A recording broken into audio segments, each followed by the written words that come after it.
Om Swastiastu.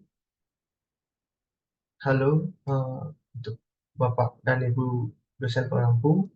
Di sini saya Iko Mangedi Trisna Saputra dengan NIM akhir 035 dari kelas A1 jurusan Arsitektur ingin mempresentasikan proyek untuk studio perancangan 4 untuk kali ini. Baik, yang pertama niki ringkasan proyek yang diusulkan. Berlokasi di Pantai Bangsal Sanur.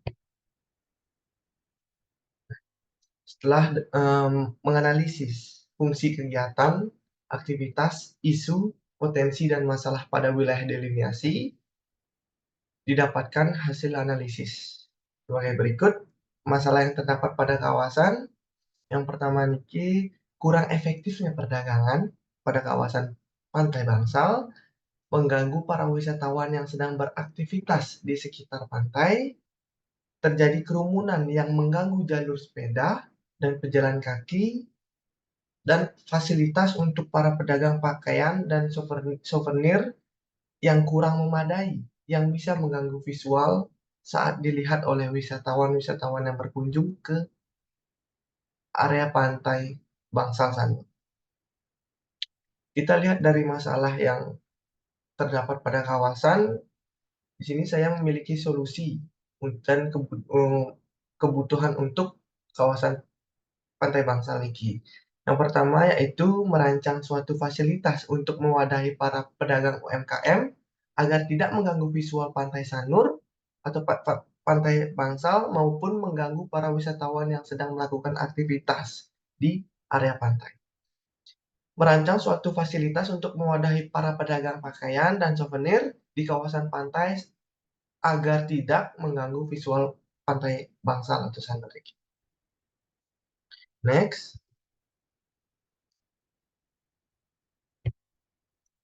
Baik. Di sini ringkasan proyek yang diusulkan. Sebelum kita memasuki definisi proyek kali ini, saya akan menjelaskan jenis-jenis wisata kuliner terlebih dahulu. Jenis-jenis wisata kuliner ini ada dua jenis wisata kuliner. Yang pertama yaitu food court. Food court secara umum adalah suatu tempat yang luas, di dalamnya terdapat macam-macam kios makanan, tempat pengunjung yang terdiri dari meja dan kursi, bersih, aman, dan higienis, yang diperuntukkan untuk umum dan semua kalangan. Food court ini biasanya dengan fasilitas indoor dan outdoor. Di dalam food court ini juga bisa menjual beberapa jenis kuliner seperti kuliner tradisional, modern, maupun kuliner tematik seperti kuliner laut, vegetarian, maupun makanan halal. Yang kedua yaitu warung-warung pedagang kaki lima atau PKL, sering disebut dengan PKL.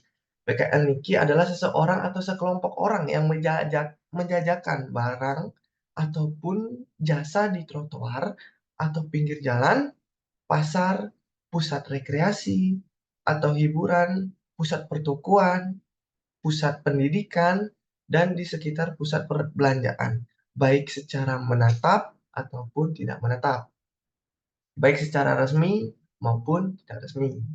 PKL mempunyai pengertian yang sama dengan hawker, yang didefinisikan sebagai orang-orang yang menjajakan barang dan jasa untuk dijual di tempat yang merupakan ruang kepentingan umum, terutama di pinggir jalan atau trotoar.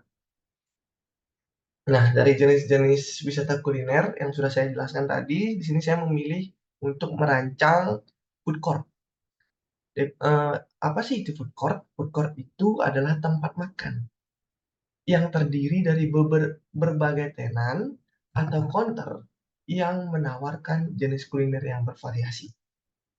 Nah, kebetulan juga studio perancangan kali ini kita diwajibkan untuk merancang bangunan mixed use. Jadi untuk fungsi bangunan kedua kita menggunakan clothing and souvenir store. Untuk pengertian clothing and souvenir store niki adalah suatu tempat yang menjual beberapa pakaian dan souvenir lokal yang bervariasi. Baik. Nah, apa sih itu mixed use building? Mixed use building itu bangunan multifungsi yang dimana dalam suatu site terdapat bangunan yang memiliki fungsi lebih dari satu. Di mana fungsi yang diangkatnya ini penggabungan fungsi food court dengan clothing and souvenir store yang berdiri dalam satu site yang dapat menunjang fasilitas publik pada suatu kawasan dengan keadaan yang mumpuni bagi pengguna di kawasan tersebut. Untuk fungsi fasilitas yang untuk yang pertama ini food court memberikan wadah untuk para UMKM agar aktivitas mereka berdagang lebih efektif dan kawasan Pantai Sanur lebih tertata rapi. Dan untuk clothing and souvenir store memberikan fasilitas untuk para pedagang lokal yang ingin melakukan suatu aktivitas jual beli pakaian, pantai maupun beberapa souvenir di kawasan Pantai Bangsal. Next. Baik, kita memasuki ke dalam konsep dasar. Pada bangunan niki yang menggunakan konsep dasar yang berlandaskan higienis, kebersihan, dan menarik. Tujuan menggunakan konsep ini untuk membangun food court yang layak untuk wisatawan dengan pelayanan yang nyaman, terpenting yang paling terpenting yaitu berlandasan higienis dan bersih. Next. Nah, untuk tema pada bangunan atau proyek kali ini yang menggunakan tema arsitektur tropis. Nah, arsitektur tropis ini adalah suatu bangunan yang mengadaptasi kondisi iklim tropis dan letak geografis Indonesia yang berada di garis khatulistiwa membuat Indonesia memiliki hanya dua iklim, yaitu kemarau dan penghujan. Nah,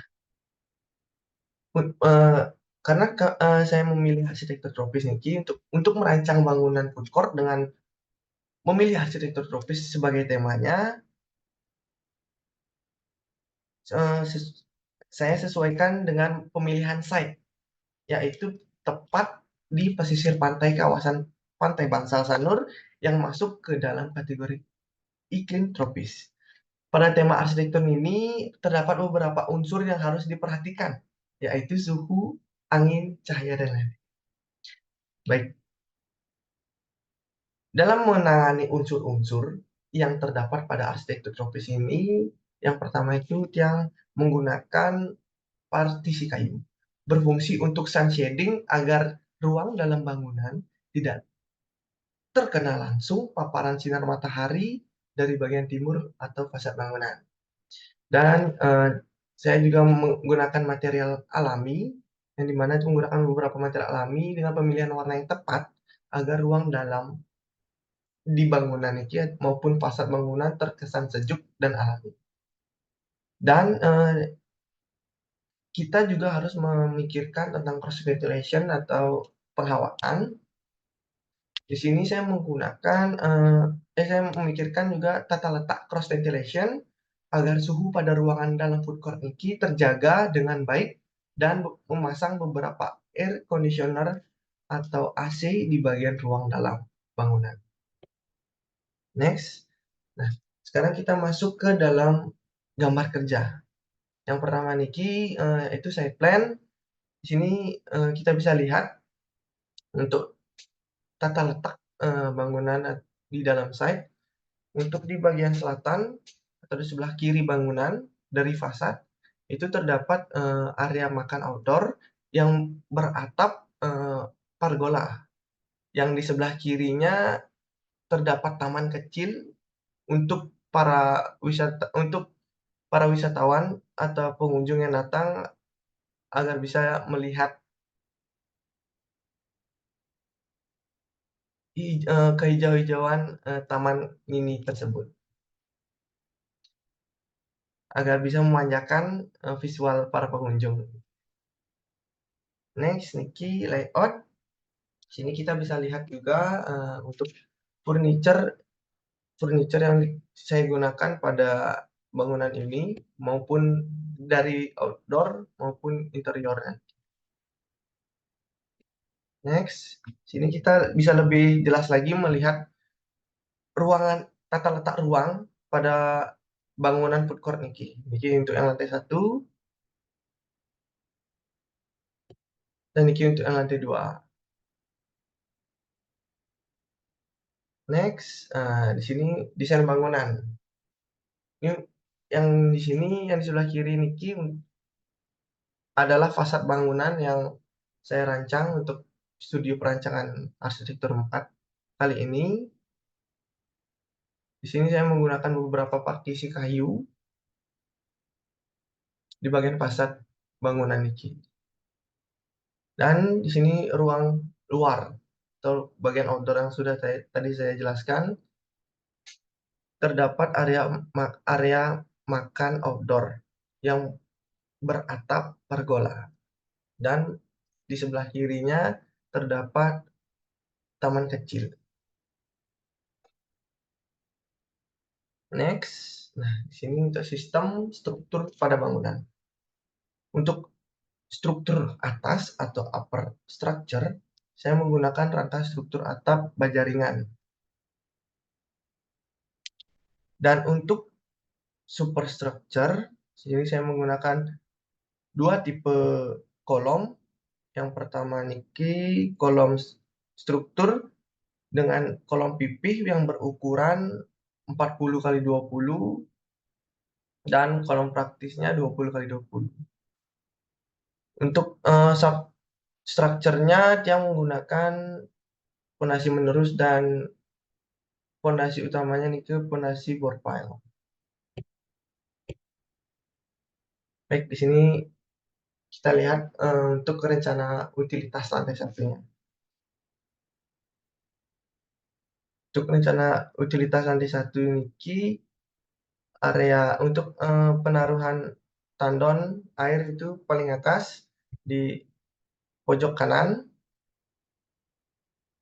Di sini ke sumur bor yang dipompa langsung naik ke area-area yang membutuhkan air bersih seperti wastafel, kamar mandi, ya seperti ini.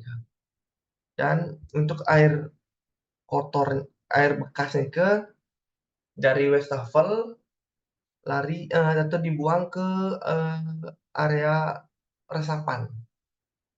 Dan untuk air kotor seperti misalnya pengunjung yang datang buang air kotor, buang air besar, buang air kecil, ini ke untuk buang air besarnya disalurkan atau dibuang ke area sepiteng berada di sini. Oke, untuk utilitas lantai 2-nya adalah toilet saja. Karena kebetulan di lantai 2 ini ke fungsinya clothing and souvenir store. Next, baik, sekian presentasi dari saya. Jikalau ada salah kata atau perilaku saya yang kurang baik, mohon maaf. Saya tutup dengan Pram Santi. Om Santi.